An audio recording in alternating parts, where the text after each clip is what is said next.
साफ्रोमबो बर' रायजो राजाफोरखौ हान्थि मथनै भट होनो थाखाय जोङो बारग' एनडिएफबि आरो एक्स-बिएलटिनिफ्राय जोङो खावलायहरगोन। आरो बर'नि गोलाव समनि जि जेंनाफोर जायफोरखौ जोङो मोनसे गोरोबथा खालामनानै लाबोबाय बेफोरखौ 100% सुस्रांनायनि थाखाय नैबे बिसायख'थिया दा बे बिसायख'थियाव गासैबो रायजो राजा बिथांमोनखौ खावलायो इउपिपिएल बिजेपि आरो एसिपिल' नङा गासैबो रायजो राजायानो जोंनि बिजाथि दरं उदालगुरियाव दिलीप सयकिया बिथांनो भट होनांगौ आरो क'क्राझाराव जयन्त बसुमतारी बिथांनो भट होनांगौ। एमपि इलेक्सन जानो गोनां दङ। बे एमपि इलेक्सनाव जोंनि एक्स-बिएलटि वेलफेयार ससाइटिनिफ्रायबो खोनानानै थामहिनबा गोसोआव थि खालामनानै लाखानाय बायदियै फैबाय थानाय थानाव गासैबो हाथियारखौ जोङो सरकारनो गथायनानै सारेन्डार जाबाय फायोमोन। दिनैनि तारिखाव सोंलु ओंखारो एबसुआ माखो सरकारनो गथायनानै सारेन्डार जाखो। आङो दावहा नांबाय हानि थाखायनो रोजा रोजा सुबुंफ्रा मुंख्लं जाबाय। अब्ला बे हाखौ जोङो बोरैहाय ओरैनो हगार केन्डिडेटआ थामहिनबा सासे बर' एमपिआसो जोंखौ गोसो होनानै मावगोन। जोंनि समायसाखौ अबेबा जेंजाबोर बायदियै गारनानै दोननायखौसो जों नुबोबाय। 80-90% मावफुंजाबाय होनना बुङो आरो दिनैनि तारिखाव मायोथो मावफुंनो थाखाय आरोबाव एनडिएनो भट होबावनांगौ खालाम जे खुनु अजद गैयालाफानो जोबथेसालियाव थानाय एनडिएफबिफ्रा उदां जानांगौ होनना काउन्सिलाव मोनसे रेजलिउसन पास खालामनानै जों रायजो राजानिसिम बेखौनो खावलायदों जे जोंनि बर'निनो सासे बिजाथि दुर्गा दास बर'नो नांगोलनि सावगारियाव साफ्रोम रायजो राजाफोरखौ भट होनानै बिथांखौनो देरहासार खालामनो थाखाय जोंनिफ्रायबो खावलायनाय जाबाय। जानो गोनां जे एमपि इलेक्सन बेयाव साफ्रोमबो बर' रायजो राजाफोरखौ हान्थि मथनै भट होनो थाखाय जोङो बारग' एनडिएफबि आरो एक्स-बिएलटिनिफ्राय जोङो खावलायहरगोन। दिनै बिभिन्न जायगाफ्राव जोङो थांस' हायाखै जोंनि साननाय हनायफोरखौ बिभिन्न बर' गामिफ्राव जोङो फोरमायहैजोबनो हायाखै। जों बिथांमोननि खाथिसिम निमाहा बिहरदों। नाथाय नैबे बाइटनि गेजेरजों साफ्रोम बर' फिसाफोरा जेन जोंनि बाइटखौ खोनानानै थामहिनबा गोसोआव थि खालामनानै लाखानाय बायदियै फैबाय थानाय थामहिनबा गाबोन जि इलेक्सन बे इलेक्सनाव बर'निनो फिसा दुर्गा दास बर'खौ देरहाहोनो थाखाय नांगोलनि सावगारियाव भट होनो थाखाय जोङो खावलायहरगोन। दिनै बर' फिसाफोरा बेखौ साननांगौनि आरो बेखौ गोथौयै सिन्था खालामबावनायनि खुनु खोथायानो गैया। देग्लाय जोङो सासे बर' केन्डिडेट मोन्दों आरो सा ओनसोलनि सिना जाना सासे बेक्तिखौ मोन्दों। बेनि थाखाय साफ्रोमबो बर' रायजो राजाफ्रा नांगोलनि सावगारियावनो भट होगोन जोंहा बेखौ मिजिं थिदों। बेराफारसेथिं गोबां इसुफोर दङ जेरावनोखि जोङो सुक्ति खालामबाय सुक्ति खालामखांनायनि उनाव गासैबो हाथियारखौ जोङो सरकारनो गथायनानै सारेन्डार जाबाय। बिएलटिआबो बिटिसि सुक्ति खालामखांनायनि उनाव आखायाव लानाय हाथियारखौ सरकारनो गथायनानै सारेन्डार जाबाय। नाथाय बिटिआर सुक्तिखौ जों एनडिएफबि हारसिं खालामाखैमोन बेयाव एबसुआबो दंफायोमोन। दिनैनि तारिखाव सोंलु ओंखारो एबसुआ माखो सरकारनो गथायनानै सारेन्डार जाखो आरो बियो रायजो राजाफ्रा बुजिनो आद्रा गैलिया। जोंनि लाम लाम थानाय हा हुखौ सरकारनो गथायनानै एबसुआ सारेन्डार जादों थामहिनबा प्रमद बर'आ सारेन्डार जादों जायनि थाखाय जोंनिफ्राय दिनै 100 आरो 30 हाफोरनि थाखाय खाजोनाखौ लाया। दा जों हानि थाखायनो जोङो दावहा नांबाय हानि थाखायनो रोजा रोजा सुबुंफ्रा मुंख्लं जाबाय।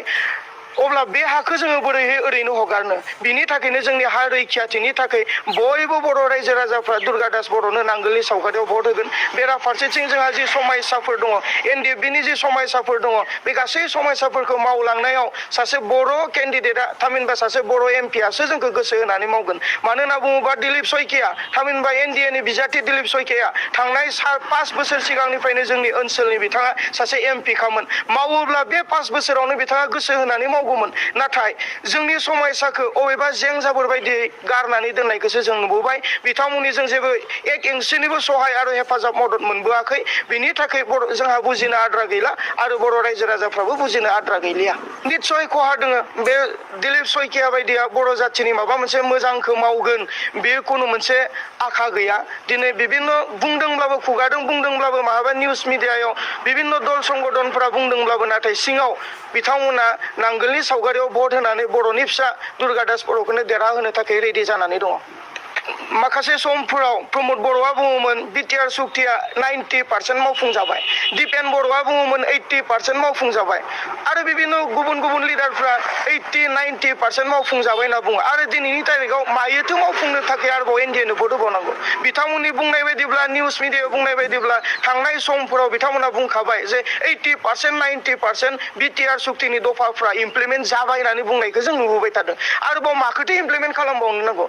इमप्लिमेन्ट जायाखै होनना बुङोबा जेलाव थानायफोराल'सो गवाखै। दिनै बिथांमोनखौ सख'नो थाखाय बिथांमोना मोनसेबो रिजलिउसन लानो हाया जों प्रमद बर'खौ गाद्दियाव जिरायजेननायनिफ्रायनो कुटार खावलायबोदों जे नोंथांमोना काउन्सिलाव मोनसे रिजलिउसन पास खालाम जे कुनु अजद गैयालाफानो जोबथेसालियाव थानाय एनडिएफबिफ्रा उदां जानांगौ होनना काउन्सिलाव मोनसे रिजलिउसन पास खालामनानै आसाम सरकार आरो भारत सरकारनो नोंथांमोना दैथायहरनानै जों बुंबोदों दिनैसिम बे 4 बोसोराव प्रमद बर'आ बे मोनसे सेन्टेन्सनि रिजलिउसनखौनो लानो हायाखै मानो हायाखै मानोना दिलीप सयकिया बायदिनि आथिं हमनायखायनो बिथांमोना हायाखै दिलीप सयकियानोथ' सासे एमपि बिथाङानोथ' दिल्लीयाव थायो दिनै बिटिआर सुक्तिनि दफाफोरा जाफुङैनि दायनिगिरियाबोथ' दिलीप सयकियानो बिनि थाखाय बर' रायजो राजाफ्रा आरो बुजिनांगौ आद्रा गैलिया बिनि थाखायनो नांगोलनि सावगारियाव भट होगोन रन्जन दैमारि सारनिल' नङा गोबां जोंनि दावहारु लोगोफ्रा जोबथेसालियाव दङ आरो जायफ्रा उदाङै दङ गोबाङानो 90% एक्स एनडिएफ बिहानो केस दङ दिनै बे केस उइथड्रनि बेलायाव आरो जेलाव थानायफोरखौ उदां खालामनायनि बेलायाव जोंहा बिथांमोननि सायाव खुनु भरोसा गैला